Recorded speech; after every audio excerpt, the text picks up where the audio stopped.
Bonjour et bienvenue sur notre chaîne YouTube. Je suis Eddy Balamboula, consultant réglementaire en immigration canadienne. Je vais vous parler aujourd'hui de l'annonce que le gouvernement a faite récemment au sujet des plans d'immigration pluriannuels.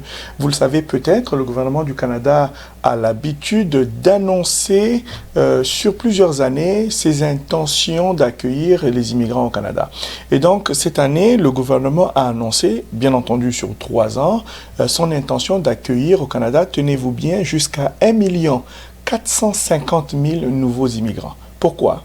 Eh bien, parce que le Canada a encore et toujours besoin de plus de monde.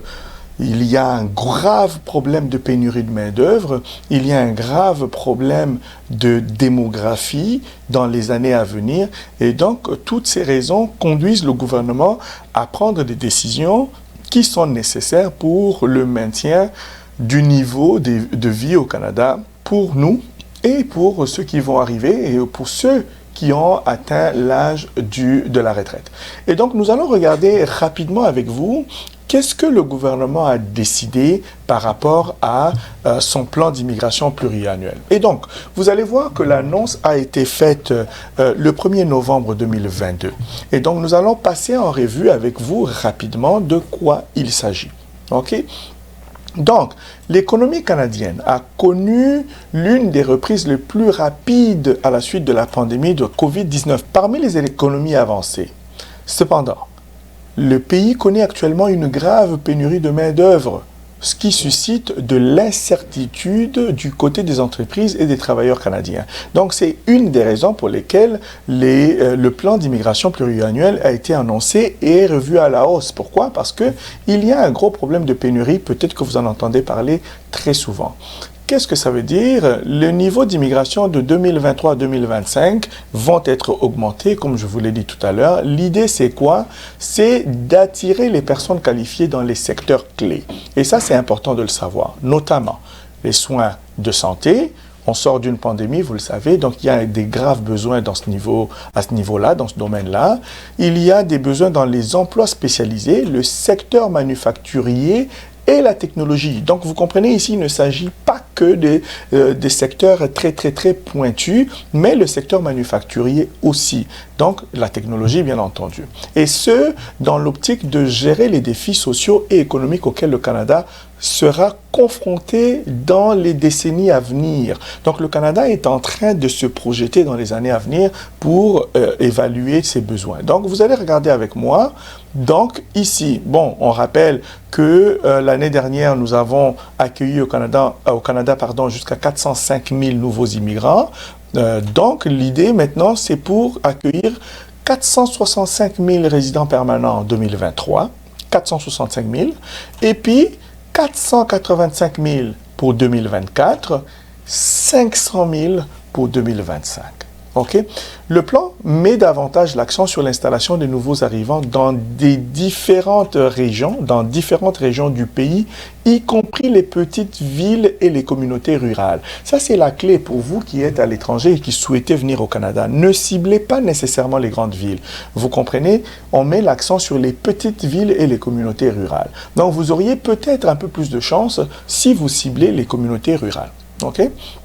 Donc, je vais passer très rapidement ici, vous montrer par infographie ce que c'est l'immigration au Canada et les projections. Donc, vous voyez ici, on réaffirme l'immigration ou les immigrants, ils ont joué un rôle essentiel dans la relance économique après la pandémie au Canada. Donc, on nous rappelle ici, en 2021, 191 333 personnes sont passées du statut de résident temporaire à celui de résident permanent. L'immigration compte pour près de 100% de la croissance de la population active. Là, on parle maintenant de la démographie, le besoin d'avoir une population active au Canada parce que ce sont eux qui contribuent à l'économie. Et donc, on dit que cela représentera 100% de la croissance de notre population d'ici 2032. Donc, l'immigration constituera 100% de la croissance de la population. La relance après la pandémie au Canada a été parmi la plus forte au monde, mais il reste encore plus de 900 000 postes vacants, postes à pourvoir dans tous les secteurs.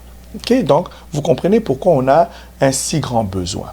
L'objectif est d'accueillir entre 2023 et 2025, comme je vous l'ai mentionné tout à l'heure, 465 000 pour 2023, 485 000 pour 2024 et 500 000 pour 2025.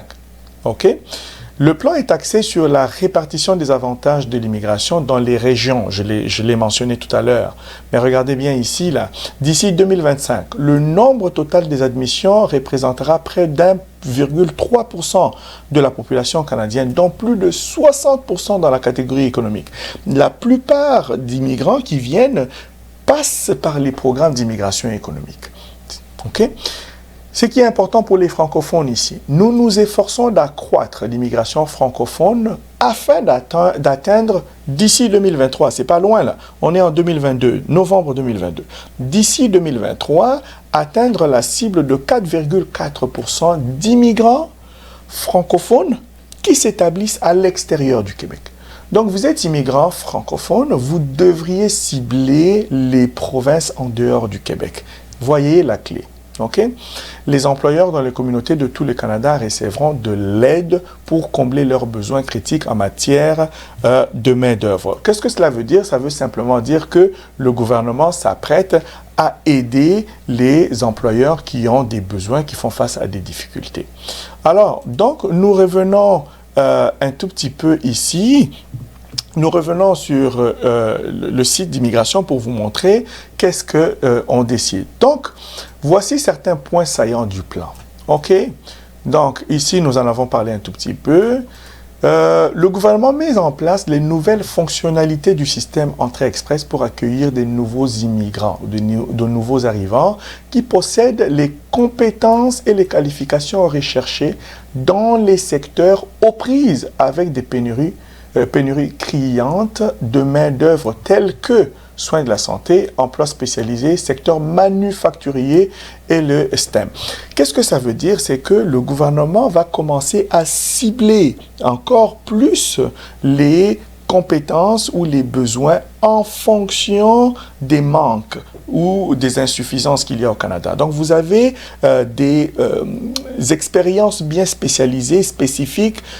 On va commencer à faire la sélection par rapport aux besoins. Hein? C'est ce que ça veut dire tout simplement. Et donc, j'ai déjà parlé ici de l'augmentation du nombre de programmes régionaux. Le gouvernement met sur pied des nouveaux programmes, mais encore plus ciblés. Il y a déjà le programme d'immigration au Canada Atlantique.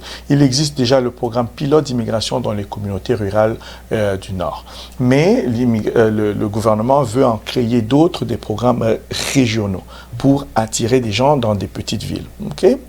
Et donc, voilà un peu en gros l'essence de l'annonce qui a été faite très récemment au sujet des plans d'immigration au Canada. Donc, ce qu'il faut retenir, c'est que ces plans, le niveau de besoin a augmenté parce que le Canada veut accueillir, c'est près d'1,5 million en réalité. Donc, il s'agit d'1,450,000 nouveaux immigrants qui vont arriver ici au Canada dans un avenir très proche, donc d'ici 2025.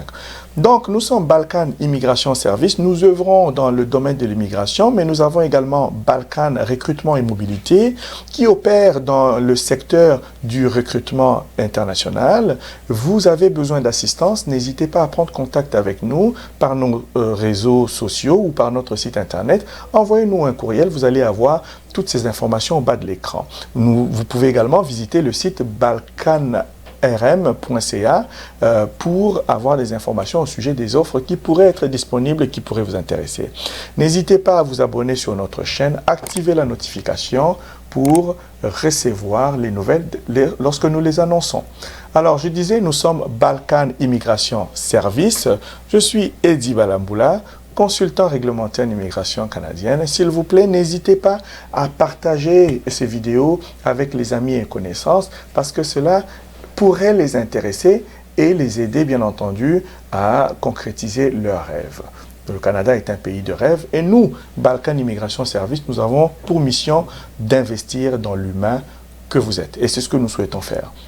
Avant de clôturer, je voudrais vous dire, pour ceux et celles qui se trouvent à Kinshasa, en RDC, nous avons un cabinet qui est ouvert là-bas, prêt à vous servir, au 45 de l'avenue du Commerce. Vous pouvez nous visiter, il nous fera plaisir de vous accompagner. Merci à vous de nous avoir suivis et on se dit à très bientôt.